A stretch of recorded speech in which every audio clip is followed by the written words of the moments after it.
नमस्कार मित्रांनो, माझ्या यूट्यूब चैनल तुमचं स्वागत आहे। इंसान को बिच्छू काटने के बाद जहर कम करने का सही तरीका किंवा विंचू काटल्यावर विंचू उतरण्याचा तरीका। तर मित्रांनो, माचीच्या डबीमधल्या काड्या घ्यायच्या मित्रांनो, अशा 4-5 काड्या मित्रांनो घ्यायच्या। ह्याचा गुल काढून घ्यायचा मित्रांनो आणि पाण्यामध्ये भिजवून मित्रांनो असा काड्याच्या डबीतल्या काड्याचा असा गुल काढून घ्यायचा मित्रांनो आणि पाण्यामध्ये भिजवून लावायचा। ते दाखविणार आहे मित्रांनो तुम्हाला।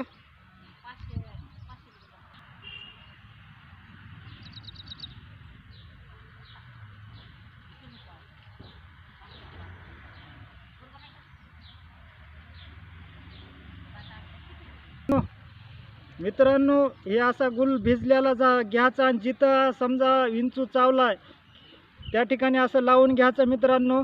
हे गुल असा लावला की विंचू उतरता मित्रांनो। बिच्छू काटने के बाद उसका जहर पूरा उतरता है, 100% इसका जहर उतरता है। जय जवान जय किसान।